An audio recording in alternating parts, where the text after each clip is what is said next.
Good morning all of you. आज मैं आपको एडमिनिस्ट्रेटिव रिफॉर्म्स पर बात करूंगा। प्रशासनिक सुधार लोक प्रशासन में समाज के वांछित उद्देश्यों की प्राप्ति के लिए किए जाने वाले सृजनात्मक एवं नवीन सिद्धांतों पर आधारित सकारात्मक परिवर्तनों को प्रशासनिक सुधार कहा जाता है। वस्तुतः प्रशासनिक सुधारों का तात्पर्य तीन बातों से होता है। प्रथम, प्रशासन के संगठन परिवर्तन। द्वितीय, प्रशासनिक प्रणाली में परिवर्तन। और तृतीय, कर्मचारियों कार्य कुशलता एवं ईमानदारी में वृद्धि। द्वितीय विश्व युद्ध के पश्चात संसार के अधिकांश देशों ने उपयुक्त अर्थों में प्रशासनिक सुधार की आवश्यकता महसूस की और इस दिशा में आवश्यक कदम उठाए। टेलर का वैज्ञानिक प्रबंध का सिद्धांत एवं अल्टन मियो का प्रबंध मानवीय संबंध की अवधारणा भी प्रशासनिक सुधार के प्रयास थे। अल्टन मियो जो है उनका जो प्रबंध है वो मानवीय संबंधों पर आधारित है और टेलर का जो प्रबंध है वो वैज्ञानिक प्रबंध के सिद्धांत पर आधारित है। उद्योग में प्रशासनिक सुधार के लिए F.W. टेलर ने वैज्ञानिक प्रबंध के अपने जीवंत सिद्धांतों में इस बात पर जोर दिया कि उत्पादन बढ़ाने के लिए अतिरिक्त मजदूरी दी जानी चाहिए तथा उत्पादन यंत्रों को तकनीकी एवं वैज्ञानिक पद्धति पर आधारित होना चाहिए। वे अल्टन मियो ने औद्योगिक प्रबंधन में सुधार व उत्पादन बढ़ाने के लिए मनोवैज्ञानिक पद्धति पर जोर दिया। उसने कहा कि उत्पादन या प्रशासन में संलग्न लोग मानव होते हैं और उनमें मानवीय भावना होती है जिसका सम्मान करके उद्योग के प्रबंध या प्रशासन में वांछित सुधार किया जा सकता है। ये दो सिक्के के महत्वपूर्ण प्रश्न बन भी गए। वैज्ञानिक प्रबंध जो है वो टेलर की F.W. टेलर की देन है और जो मानवीय संबंधों पर जो जोर दिया प्रबंधन के अंदर वो अल्टन मियो की है। दोनों बहुत अच्छे सिद्धांत दिए दोनों ने, मानवीय संबंध और वैज्ञानिक प्रबंध दोनों जो बातें दी। और भारत में अगर ये बात की जाए वो ज़्यादातर अपने उनके विचार उत्पादन यानी कारखानों संबंधित थे उनके शोध। अब यहाँ हमारे भी सबसे जो कुशल प्रबंधन जो माना जाता है, अनुशासित संगठन जो देश का अगर सबसे बड़ा कोई है तो वो भारतीय सेना को माना जाता है, इसमें कोई दोहराई नहीं है। और हम सब प्रशासक चुस्ती दुरुस्ती, मैं यहाँ कहना चाहूँगा कि व्यक्ति को चुस्त रखने के लिए जापान की बातें, जापान लचीलेपन से नहीं बैठा जाता, उसी प्रकार से हमारी सेना भी बेल्ट खींचती है ताकि सभी लोग चुस्त रहें। चुस्त होना भी बहुत ज़रूरी है। शिथिलता का भाव भी प्रशासन को शिथिल बना देता है। सबसे पहले व्यक्ति का मानसिक रूप से, आत्मिक रूप से और शारीरिक रूप से चुस्त होना बहुत ज़रूरी है। इन तीनों चीज़ों पर हमारे प्रशासक और हमारी सरकार है। मैं ये बात अगर प्रशासक को साझा करता हूँ तो कहते हैं भैया हम क्या करें, हमको नीति थोड़ी बनाते हैं, नीति सरकार बनाए, हम लागू करने के बाद करेंगे, उसको क्यों नहीं करेंगे, हम कौन होते हैं मना करने वाले। तो मैं सरकारों से ये कहूँगा कि वो चुस्त दुरुस्त और युवा कार्मिक भर्ती करें। जो ज़्यादा वरिष्ठ व्यक्ति हैं उनको किसी विशेष परामर्शदाता के रूप में रखा जा सकता है, बाकी युवा पीढ़ी को ज़्यादा मौका दिया जाए और लोगों को, जो सीनियर लोग हैं उनको रिटायरमेंट के लिए अच्छे प्रोत्साहन देकर प्रेरित किया जाए। मैं दबाव की तरफ नहीं, ताकि उसमें आगे आएँ। यानी एक पॉलिसी आई थी बैंकों बहुत साल पहले और बड़े पैमाने पर सार्वजनिक बैंकों को रिटायरमेंट के ऑफर मिले थे कर्मचारी अधिकारियों को कि हाँ हम चले जाएंगे अगर इस तरह की सुविधा दे रहे हो तो। अब भारत में जो GPF कवरेज के तहत जो पुराने कर्मचारी अधिकारी हैं उनको मैं सरकार से पहले भी इस तरह की मांग करता हूँ और हमारे कर्मचारी संगठनों के मार्फत कि आप यदि किसी व्यक्ति की 72 महीने अगर सेवा बची हुई तो आप उसको 36 माह का नगद वेतन दे दो, फिर भी आपको लाभ है, राष्ट्र को लाभ है कि नए व्यक्तियों को और उनका सम्मान बना रहेगा। उन लोगों ने राष्ट्र की सेवा की है तो उन्हें सम्मानित ढंग से विदा करें।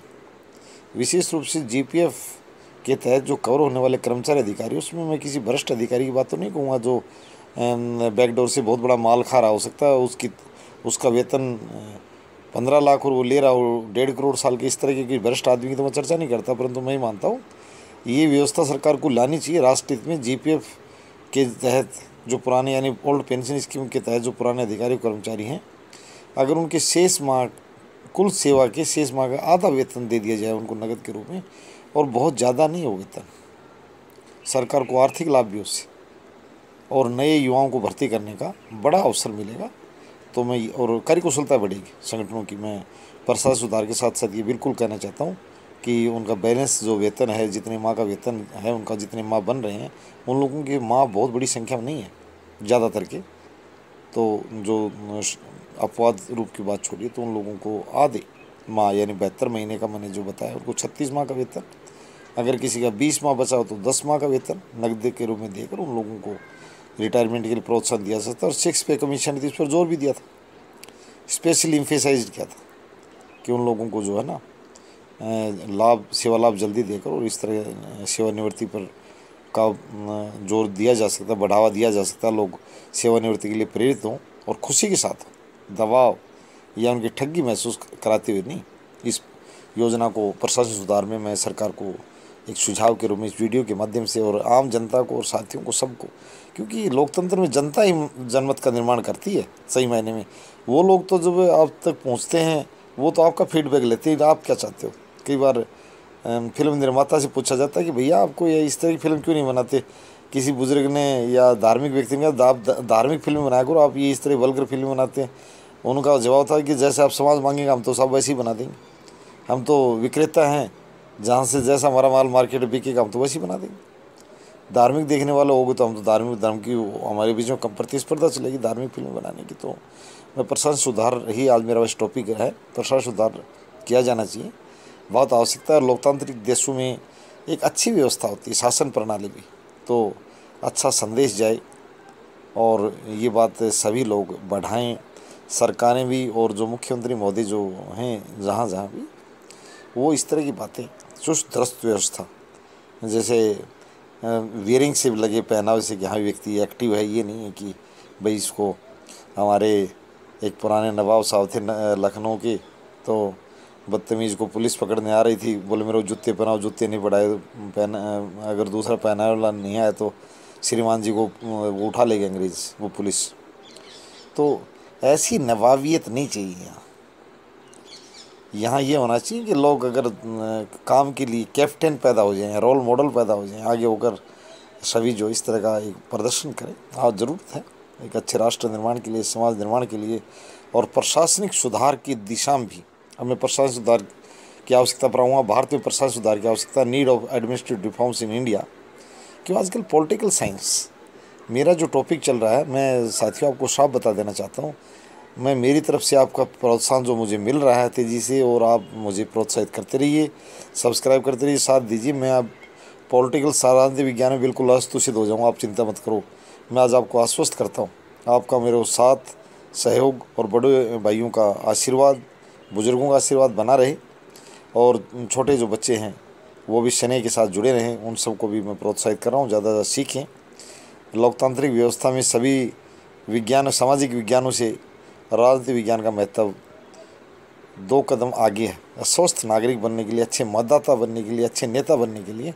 और मेरे हुई आशा है कि जहाँ राजनीति विज्ञान की तुलती बोलेगी तो ये सभी चीज़ें सभी क्षेत्रों में, प्रशासन में, राजनीति में और समाज में एक अच्छा ही नज़र आने लगे। और उधर मैं पढ़ रहा हूँ, अरस्तु जी को बार बार पढ़ाया जा रहा है, यूनान के दार्शनिक, पॉलिटिकल फिलोसफर ऑफ ग्रीक, और उनको राजनीति विज्ञान का जन्मदाता माना जाता है।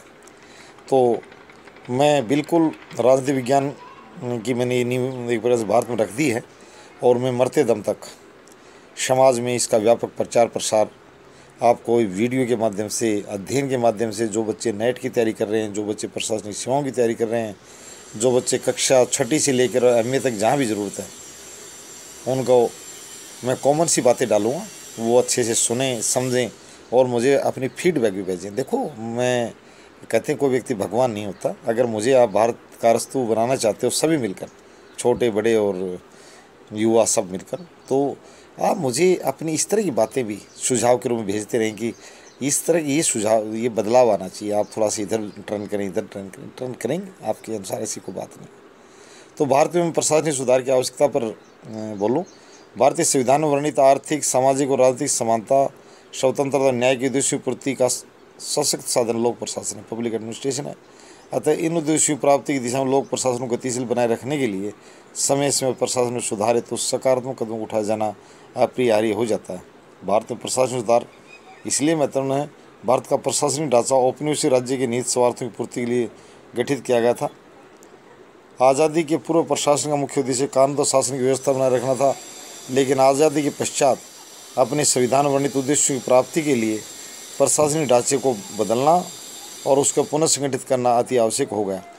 इसके अतिरिक्त स्वतंत्रता प्राप्ति पश्चात सार्वजनिक क्षेत्र में भ्रष्टाचार, भाई भतीजावाद, लाल फीताशाही एवं अन्य ऐसी ही बुराइयों में तीव्र गति से हो रही वृद्धि ने भी प्रशासनिक सुधार को आवश्यक बना दिया, ताकि इन्हें रोका जा सके और रोका भी जाना चाहिए। इन चीज़ों का बढ़ावा देना समाज में अच्छा नहीं है।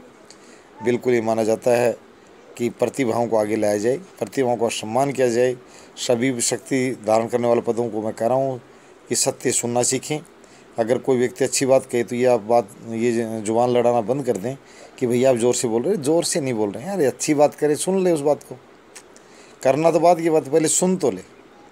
किसी आदमी को बेइज्जत करना अपनी पदवी को दिखाते हुए कि भाई ज़ोर से बोल रहा है, ज़ोर से नहीं बोल रहा भैया, ठीक बोल रहा है, ये तेरे को पसंद नहीं है तो प्लीज़ तू इसमें पसंद करने लग जा। सत्य बात तो कही जाएगी। तो ये मैं आज प्रशासनिक सुधार का टॉपिक शुरू किया है, बाद में इसको आगे और कदम जोड़ूंगा आपको। जो F.W. टेलर का वैज्ञानिक प्रबंध और एल्टन मियो का मानवीय प्रबंध का जो जोर है, वो दोनों बातें हमारे भी यहाँ शामिल की जाएँ। मैं प्रशासकों से, नीति निर्माताओं से और मैं लेजिस्लेचर को लास्ट में से कहता हूँ कि मुख्य जो धुरी है लोकतंत्र शक्ति की, वो विधायिका है। विधायिका जो आदेश देगी, किसी की औकात नहीं है कि उन आदेशों की पालना नहीं करे।